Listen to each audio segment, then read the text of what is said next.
I'm working a case and I've got a question that's always going to involve data if I'm talking about Medicaid, instead of me having to write a ticket and give it to that analyst who puts it in their queue of 10 other requests, and they get to it when they can, and then they get you a result and it's not exactly what I wanted, and now I have to go back. Instead of all of that, let that investigator go in and explore themselves, look at complex behaviors without having to have the skill sets that an analyst does. It can drastically accelerate and broaden the things that you're looking at and looking for. From Tyler Technologies, it's the Tyler Tech Podcast, where we talk about issues facing communities today and highlight the people, places, and technology making a difference. I'm Jeff Harrell. I'm your host. I'm the Director of Content Marketing here at Tyler, and I'm so glad that you joined me. Well, the pandemic certainly impacted everyone in one way or another. We've all had to pivot in some way. I'm certainly not needing to convince you of that, but there are areas of government, and in this case specifically healthcare, that didn't have to pivot. They actually had to completely revamp the way that they serve their constituents. One area in particular was Medicaid. How do you get services to people during a pandemic, and how do you keep the integrity of the program when there's bad actors out there trying to take advantage of the current situation? Well, to help us unpack this is Jason Helmandollar. Jason is the Vice President of Healthcare Solutions at Pulselight. Now, Pulselight is a software company serving the healthcare industry by providing fully hosted web-based analytic solutions designed to address the most urgent challenges facing healthcare payers today. In his role, Jason is responsible for driving the development of analysis techniques and investigation skills. He is an expert on Medicare fraud, having served as a special agent supervisor with Ohio's Medicaid Fraud Control Unit. Jason has investigated to help prosecute hundreds of fraud cases and was instrumental in developing new data analysis techniques and drove the recovery of billions of dollars for Ohio and other states. I'm going to have to ask him about that one. He's going to help us shed some light on this very important and complex problem. And so without further ado, here's my conversation with Jason Helmandollar.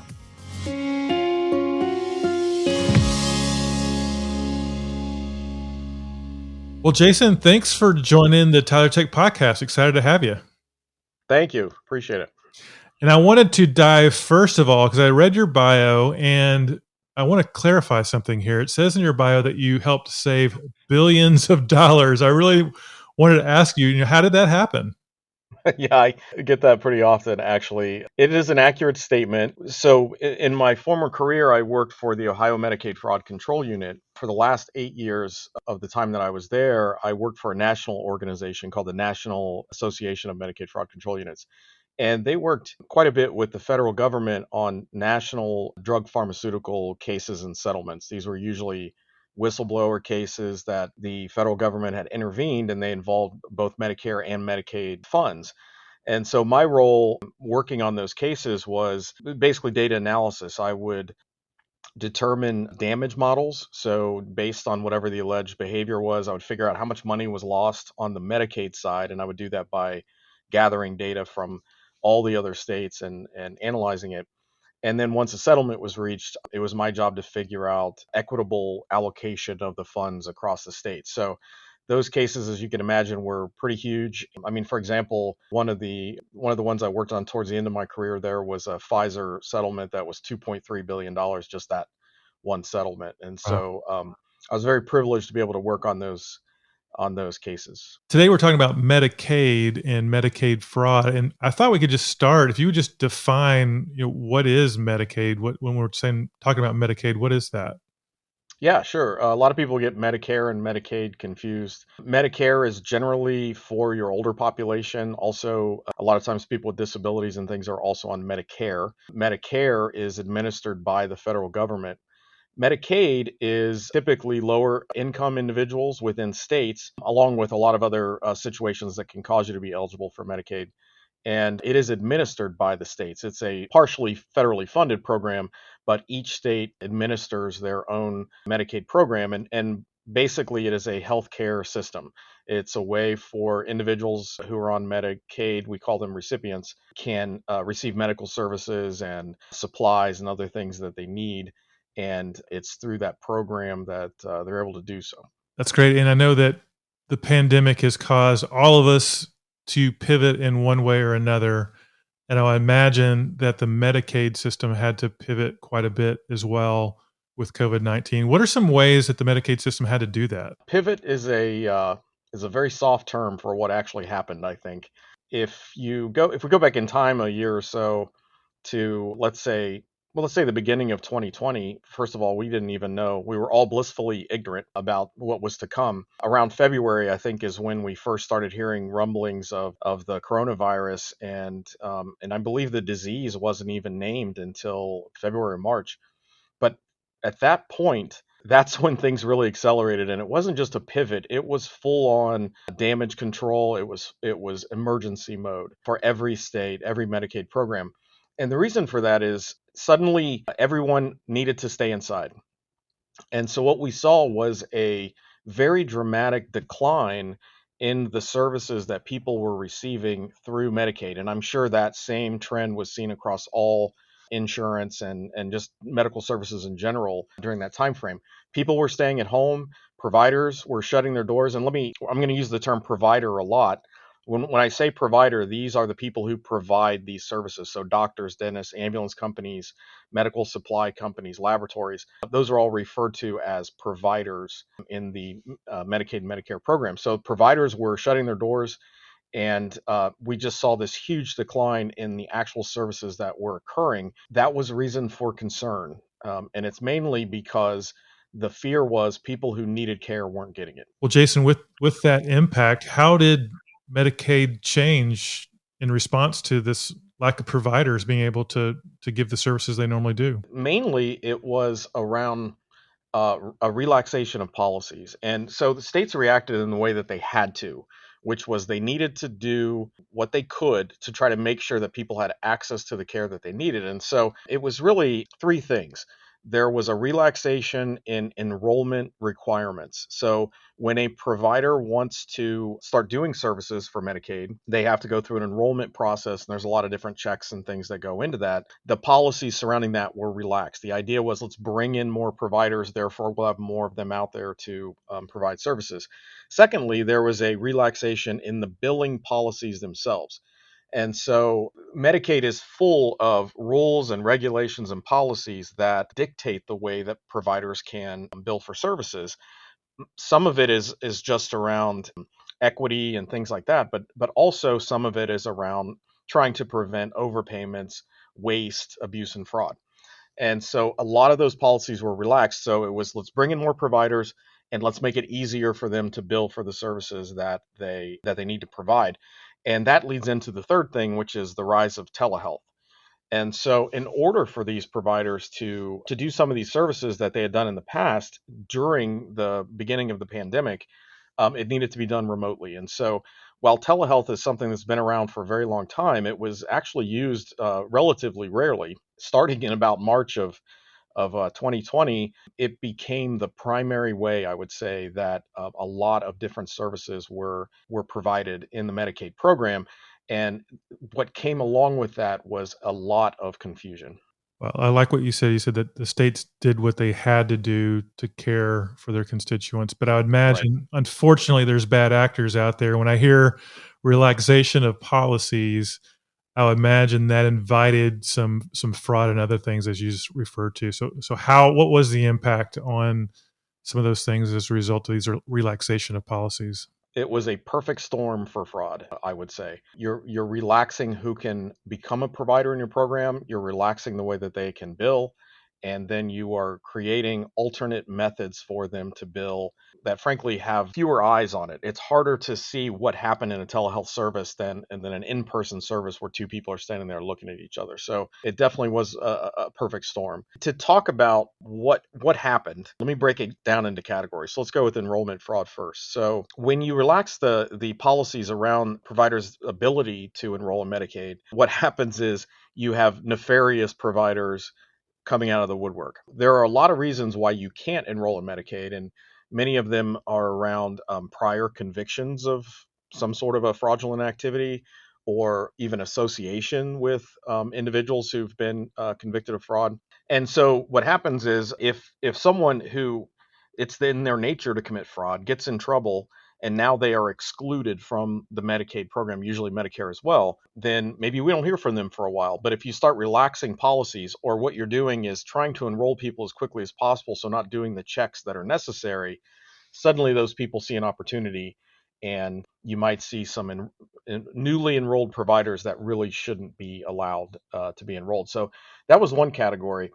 In terms of general billing fraud, you know, when the pandemic struck, so we're talking about, let's say, March of 2020, as I mentioned, there was this drastic decline in most services. And so the way that nefarious individuals, I'm going to refer to them as fraudsters, and I don't feel bad about that, because I'm specifically talking about here people who that is their life's mission, is to commit fraud and to get funds that they are not that they don't deserve. So let's say we'll call them fraudsters. Again, they saw this as an opportunity where everyone's looking the other way. Everyone's concerned about what's going on with the pandemic. They want to make sure that people are getting the services they need. And so, necessarily the way that they were looking for fraud was altered, reduced, if you will. And so we start seeing a lot of people billing for services not rendered, unnecessary services. With telehealth, again, there was this general confusion because telehealth came on so quickly. There were new codes being created, new procedure codes. These are the things that these providers actually bill to get paid, that says, here's what I did. There were new modifiers, which a modifier is something else you put on a claim to say, well, this was a telehealth service or something of that nature. It's usually just a number you put on there. And so all of these new things were coming into place, and everyone was sort of confused about how to implement them. And in that environment, it's easy for someone who wants to commit fraud. And let me be clear about what I mean by fraud. Fraud is when someone intentionally does something in order to get paid money that they shouldn't, basically. If someone mistakenly bills the wrong code or in the wrong way, that's not fraud. That's waste. It's an overpayment. It's something of that nature. But what could happen was everyone was confused about how to bill for telehealth. And so it was the perfect place for these fraudsters to come in and not only bill for things that they shouldn't have, but even if they were caught, all they had to do was say, I didn't understand these new rules, and therefore not face the consequences of fraud itself. We saw the emergence of this thing called audio only code. So then you run into a technology problem where normally telehealth is supposed to be, I'm doing like a FaceTime with someone. I can see them on the screen and I'm talking to them and they're showing me where it hurts and that sort of thing. What happens when the patients don't have the technology to do that? Well, then we saw the emergence of audio only codes, which is a telephone call. Should an audio only code service be paid the same amount as a regular telehealth service or an in-person service, when basically all you can do is talk to them on the phone? And a lot of confusion around that. We saw telehealth approved for illogical services. Physical therapy. How do you give someone physical therapy over the telephone? But with that said, there are people out there who need physical therapy who may not be able to go and have it done in person. So there were just a lot of concessions made in order to make sure that people were getting the care they needed, and definitely a lot of places for certain providers to come in and take advantage of that. Another example is there's a system in place called EVV, electronic visit verification. This is a way for you to make sure that personal care assistants, home health aides, are actually showing up at the home to take care of someone. So they use GPS and other devices to sort of check on them and make sure they're there. Well, there was also a relaxation of EVV rules at this time. We saw people taking advantage of that. And then, of course, there was a rise in kickback schemes. There was a rise in laboratory fraud. We've heard all sorts of stories about lab testing that had to do with COVID-19, genetic lab testing, all sorts of fraudulent schemes going on around that. We've been working on something that has to do with confirmation testing in labs. This is where if someone comes in to get a drug screen, which is a panel of tests for a variety of drugs, and the result of that is a yes or no. Yes, you were positive for one of these drugs, or no, you weren't. If the answer is yes, then you can do a follow-up billing, which is called a confirmation test. And this test then allows you to figure out which of the 10 drugs that this panel tested for were you positive in. So they were positive for cocaine, for example. Well, we're seeing labs that are billing a confirmation test along with the drug panel 98% of the time. That means if it's happening, the way it should, 98% of the time that someone takes a drug test, they're testing positive. I don't believe that's true. So, there's just one scheme after another just seems to be popping up, and it's really a result of everyone necessarily looking the other way. So, Jason, I want to talk a little bit in a second about some of the solutions to this fraud problem. But before we leave the pandemic, I just wonder if were there any other health related consequences that you saw from the pandemic? Yes. Unfortunately, one of the things that we've seen that's most disturbing is a re-strengthening or a reemergence of the opioid crisis. So, if people will remember, before the pandemic, we had another national epidemic, and that was opioid utilization and overdose. We were doing quite a bit of work in that arena. Prior to the pandemic, what we saw was states were strengthening their rules around the amounts of opioids that a doctor or other could prescribe. They were strengthening rules around the potency of those drugs, and they were enforcing it much more. So what you saw was a general decline in the amount of opioids that was being prescribed in the Medicaid program and the strength of those opioids, and a general decline in the number of overdoses that were occurring as a result of prescription opioids. Now, unfortunately, the flip side to that, and one thing we've learned is that there are always consequences to everything, is we were seeing a rise in the number of heroin overdoses that were occurring. So, of course, when your doctor will no longer prescribe to you the opioids that you need and you have a use disorder, one option is to turn to the street, basically, and buy heroin. So we were seeing that sort of disturbing trend. What's happened since the pandemic is actually a reversal of that. And now opioid prescription overdoses are on the rise. Doctors are prescribing opioids more now. People are taking more opioids now since the pandemic, and they're overdosing on prescription opioids. And actually, heroin overdoses has declined. It's a disturbing trend in the opposite direction, but this is, in a sense, a reversal of something that we've worked years to try to reverse, which is the overprescription of opioids. And that's probably the most disturbing thing that we've seen since the start of the pandemic. And are doctors prescribing more because of the pandemic? They're getting more cases of depression and things because of the isolation?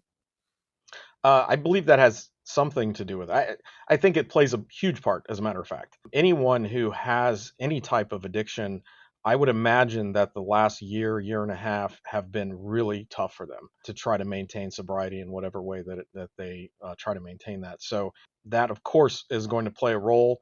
And we're seeing large spikes in other types of drug prescribing activity as well, such as anti-anxiety and antidepressant and psychoactives and things like that. So definitely there is a mental health issue that goes right along with this, and maybe just as important in this country since the onset of the pandemic. So I do believe that plays a role. I think the other thing that plays a role is, again, no one's looking at the prescription activity of these doctors in the way that they were pre-pandemic in terms of opioids.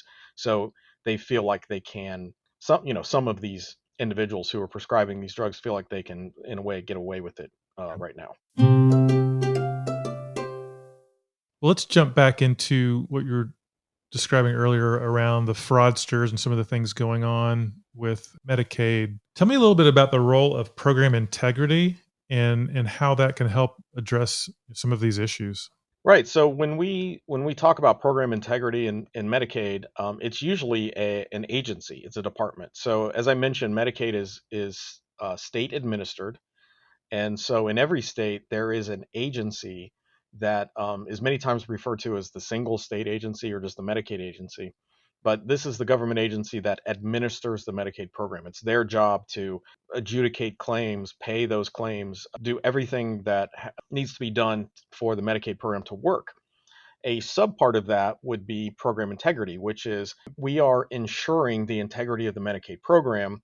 And so that can mean a lot of different things. It can mean, we want to make sure that we're paying the right amount for certain things and all that. But many times you'll see program integrity focusing in on what we call fraud, waste, and abuse. So, of course, fraud, criminal fraud, Waste would be the other end of that spectrum, where this is money that we're paying out that we don't really need to. It's not necessary for what's going on. There are ways that we could not pay this money toward services. And then abuse is sort of in the middle. You can have someone who's kind of abusing existing policies to get paid for certain things, but it doesn't rise to the level of criminal fraud. It might just rise to the level of, this is a policy we need to change so that people can no longer abuse it legitimately. So these program integrity units within the single state agencies, it's their job to identify when these types of things are going on, to investigate instances of potential fraud, waste, and abuse, to perform audits on providers, to check up on what they're doing versus their documentation. And a lot of times they're referring it out to other agencies. So the Medicaid fraud control unit that I worked for, we received referrals from the program integrity unit when they would uncover something that seemed to rise to the level of criminal fraud. And then ultimately to try to prevent it from happening in the future. And many times that is by suggesting changes in policies or new edits, which would be standard check that's done on claims that as they come in, to make sure that whatever this behavior was that we found is no longer occurs in the Medicaid program. So Jason, I imagine there's lots of cases, lots of claims coming and going. How do you identify where the problems are? How do you solve this problem? Data is the key. As claims are submitted by providers, as they're adjudicated by the state, meaning the decision is made whether to pay it, whether to deny it, when payments are made, that can all be brought together to form behaviors. So when you go looking for fraud, waste, and abuse in the Medicaid program, there's a couple ways you can go about it. One would be at the claim level. So a claim is submitted that has 100 different components to it. What was done? What was the diagnosis? What were the modifiers? Where was the place of service? Where did it occur? All of these things can come together, and even on a claim by claim basis, or even a service by service basis, you can make some determinations to say, oh, we shouldn't pay this. This is against our policies or something like that. Normally, though, those would not even fall into the realm of at least fraud and abuse. When you start looking for those types of things, it becomes less about an individual claim and more about the behavior of an individual or a company. And so, at Pulselight, we talk a lot about behavioral analytics. And it's the idea of, we want to take a behavior, or we want to identify a behavior, and we want to help to investigate that behavior in order to get to a point where there's evidentiary material to move forward, whether that's a recovery or full-blown criminal investigation or whatever it may be. So what states need to do, and they do this to whatever extent they're capable of, is to leverage the technologies that are available today, because at their fingertips is everything they need in terms of information to identify these behaviors. It's just a massive amount of data. I don't know how many claims in an average state are submitted every day, but I can tell you it's millions and millions and millions of claims are submitted on an annual basis across the different Medicaid programs. And so this becomes this almost unmanageable data set. And how do you go about discovering the situations that need to be pursued? And so if we look at some of the legacy program integrity tools, a lot of times what you would see are what can be boiled down to saved queries. A lot of times they're referred to as algorithms. So these are established, well-known behaviors that providers commit that are suspicious, and they have been coded in such a way that you can run this query against your data warehouse. This is where all of the data from Medicaid services is stored, and get reports back to sort of tell you what's going on. I call these legacy because, this is sort of the established way that things have been done for many, many, many years. The problems with it are, number one, you're starting from well-known established behaviors. So that's what was coded, and that's what you're looking at when you run this report, say once a month or something like that. What it doesn't account for, and what it can't help you with, are new and emerging schemes. When we talk about fraudsters, I'll just go on a little tangent here. As a criminal investigator, one of the most important things to do is you have to put yourself in the mindset of someone who's committing the crime. And so when you think about these individuals that are perpetrating fraud in healthcare programs, these are smart individuals, and they understand the system, and they've figured out ways to get around it. And if a roadblock pops up, a new policy or something of that nature, they don't just stop. They figure out a way around it. They change their behavior in order to continue going. I mean, these are people who have bills to pay just like everyone else, and if they want to buy that new boat or something, they've got to figure out how to keep that income coming in. So these are the individuals that we're dealing with. So when you think of these legacy systems, and it's just, I have a library of 500 queries that you can run every month, then what happens is things get stale. People go around your queries in terms of their behaviors, and you have a problem. So newer technologies, you could say use something that we could refer to as data analytics. So what does that mean? The word analytics is thrown around all the time, all over the place. In my mind, an analytic is very different from an analysis. So let's say that I suspect that a provider is committing fraud in X way, then I might say, let's do a project and we're going to perform an analysis. And in order to do that, I'm going to have an analyst go in and write some queries and produce some spreadsheets. And then we'll go through all those and try to get to some sort of a result. That's an analysis project.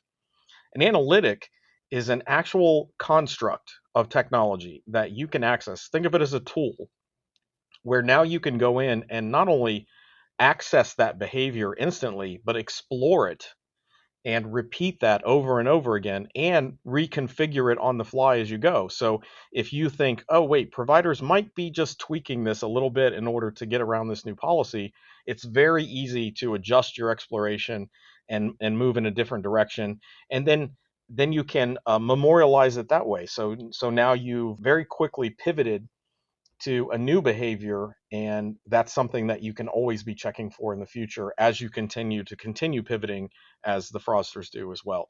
So what this does is it drastically accelerates the program integrity's units, their ability to address fraud and waste and abuse in the Medicaid program, but in a very nimble way, in a fast way, and also taking advantage of the skill sets of everyone on your staff. There's a thing that I call the analyst bottleneck, where I'm an investigator. I don't know how to go and query in SQL or write code or something like that, but I'm working a case and I've got a question that's always going to involve data if I'm talking about Medicaid. Instead of me having to write a ticket and give it to that analyst who puts it in their queue of 10 other requests, and they get to it when they can, and then they get you a result and it's not exactly what I wanted, and now I have to go back. Instead of all of that, let that investigator go in and explore themselves, look at complex behaviors without having to have the skill sets that an analyst does. It can drastically accelerate and broaden the things that you're looking at and looking for in the realm of fraud, waste, and abuse. So the idea of data analytics can get you around this bottleneck. It can accelerate the things that you're doing. It can allow you to leverage other data sources, which again can be difficult to do when you just have an established query that only looks at your Medicaid claims. Well, what about, if we go back to the provider enrollment issue, where providers who may have prior convictions or issues with enrollment are starting to enroll again? Well, the ways that you can check for that are, there are lists out there, exclusion lists. You can get data from your state licensing boards to see, has this provider gotten in trouble with the licensing board? These are all pieces of data that currently are somewhat siloed, and you can bring those all together and leverage them within an analytic environment, again, without having to do a 2-week project in order to do it. And so that's what's necessary to move forward, to be fast, to be nimble, to be responsive to the changing environment, as the fraudsters are changing their behaviors in order to take advantage of the things that are changing so quickly in your program. And again, ease of use, so that you can leverage all your resources instead of having a bottleneck. That was a long-winded way of answering your question, I think. And Jason, I love how you described it as a tool. So imagine with millions of transactions, you need a tool to make sense of all that data. Any examples that you can share about tools that you guys are using? Yeah, I'd love to. I'll just give you a couple examples of some of my favorites. So there are established archetypes of fraud. And so really, when I say a tool, think of it more as a suite of tools that can help you with the various, and when I say archetypes, I mean things like unbundling and services not rendered and things like that. But one example I'll give you is our Impossible Day tool. So this is the idea that individuals are claiming to work more than what's humanly possible in a given day. And so this is potentially a very difficult analysis project where you need to, first of all, you might already have a target in mind. And now you're going to go gather all of their services. You're going to assign times and minutes to all of the services that they've done, and then add that all together on a 24-hour basis, and then try to see if there's some sort of pattern and all of that. But we have a tool that does all of that for you and does it for every provider. So then you can go in and just explore providers who are working long days, and you can control, for example, thresholds. Well, I want to see providers who are claiming to work greater than 18-hour days or 24-hour days or something like that. And so that's particularly important in this time frame, because I mentioned earlier about relaxation of EVV rules and things like that, the electronic visit verification, where what we're seeing are things like therapists, home health aides, personal care assistants who are seemingly working. I've seen providers who've claimed to work over 200 hours in a single day. What's probably actually happening in a lot of those cases is you have unlicensed workers who are doing this work, assuming most of it's going on. But because they can't bill, being unlicensed, they bill it all as if this one person or two people had done the work. And so what happens is that one person suddenly looks like they've done 200 hours in a day, which is not allowed. That's improper billing, that sort of thing. So the Impossible Day tool can quickly and easily help you uncover all sorts of different schemes that might be going on. Another tool I'll mention really briefly that is one of my favorites is it's a tool that we call Event Storyboard, and it's the idea of there are all sorts of behaviors that are going on out there. And the best people to uncover those behaviors are the people who are investigating them every day. And you encounter a behavior. I'll just give you an example. A behavior might be something like I'm a medical equipment supply company and I bill for a nebulizer kit. So this is a kid's nebulizer, and it comes with the mask and it comes with all the tubing that you need. Everything that you need is all in this one kit. Well, on the same day, I also bill for 3 replacement masks. Now, these are only supposed to be billed if they lose their mask and need a new one, but I'm just going to go ahead and tack on all these extra things. And so that becomes a behavior, a nebulizer kit along with extra tubing or extra face mask replacement items on the same day. So with legacy tools, how do I go about this? Is a brand new behavior I'd never thought of before. And so I just want to test it against my data and see if it's even happening. With legacy tools, that is a very involved analysis project has to occur in order to go look for something new, a new behavior. With our tool Event Storyboard, it's as easy as going in and saying, okay, on this side, I'm going to pick the service nebulizer kit. On this side, I'm going to pick the replacement items. And then I'm going to say, on the same day, for the same recipient, by the same provider, when does this happen? And I hit run. And within 30 seconds, I'm looking at results across my entire Medicaid program. Who are the providers that have done this? How much have they done this? Who are the recipients that have supposedly received all of these extra items? And I can just start exploring and finding cases versus having to undertake a project. And what ends up happening is when you know in your head that the only way I can explore this is a 2-week project, you just let it go and you move on to the next thing you have to do for your job, instead of saying, you know what, I'm going to take 5 minutes and just see if this is happening or not. And that's what's so important about analytic tools is you can be fast and responsive and nimble and explore your own ideas and really just get out there and make a difference without being bogged down technologically. Well, here at Tyler Technologies, we love when technology can help solve problems and provide efficiency and speed and ease of use. So thanks for those examples. Well, Jason, this has been awesome. I want to finish with this final question around pandemic and this. You talked about, I described it as a pivot. You said it was much more than that. But do you see some of these changes we've seen from the pandemic becoming a little bit more of the new normal going forward? Definitely. Two things I guess I'll bring up for this. Number one is telehealth. I don't see telehealth going away anytime soon. And the reason for that is it's the same reason we've all been working from home during this time, most of us, and now we're used to it. And so when suddenly your company or whoever you work for starts saying, I think we might start going back to the office, it's like, no, I want to just continue working from home. And we hear of a lot of companies that are going to go hybrid and things like that because it's become the new norm. Well, telehealth, I believe, has become the new norm to some extent. And so I just can't see that going back to its former levels in terms of utilization. So, of course, all of the confusion and complications that go along with that are going to remain and will need to be addressed. So that's one big thing. The other thing is, don't make the mistake of thinking that fraud that has emerged during the pandemic will go away with the pandemic, because it's not going to. I kind of mentioned earlier, like the way fraudsters think, I want to buy that boat and all that sort of thing. But honestly, it is true that, if I'm someone that I make my money by committing fraud, and I've taken advantage of a situation, which is a, worldwide pandemic, in order to increase my income by X amount, as that pandemic starts to fade, I'm not suddenly going to say, well, I guess it's time to go back to my old income level. No, that's not how they work. They're going to figure out ways to continue to commit fraud and to maintain that level that they've established during the pandemic. And so right now it's all sort of hidden in this dip that we've seen in general services. Most providers are billing a lot less right now, especially if we go back a year, but are billing less. So these outlier providers that are billing more, that are billing for more expensive services, suddenly billing for therapy every day instead of twice a week, those sorts of things, they're hidden in that dip.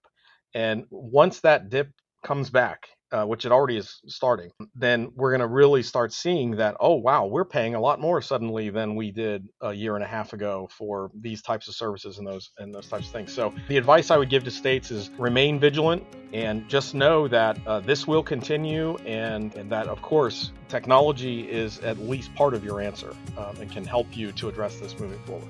Well, Jason, this has been very enlightening. If someone wanted to get in contact with you, what's the best way for them to reach you? Pulselight.com probably would be, of course, anyone listening is welcome to email me at jhelmandollar@pulselight.com. But also you can go on our website, learn about the different solutions that we have, and there's a way that you can reach out to us from there.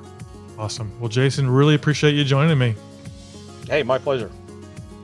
Well, I'm grateful to Jason for joining us and shedding some light on this issue. I know for me, you understand the impact of the pandemic, but there's certain situations you don't even think of, Medicaid being one of those. Hope you enjoyed that. Hope you found that informative. Well, we drop brand new episodes every other Monday at the Tyler Tech Podcast, so please subscribe. We'd love, if you like the podcast, to give us a review as well. Until next time, I'm Jeff Harrell, Director of Content Marketing for Tyler Technologies. We'll talk to you soon.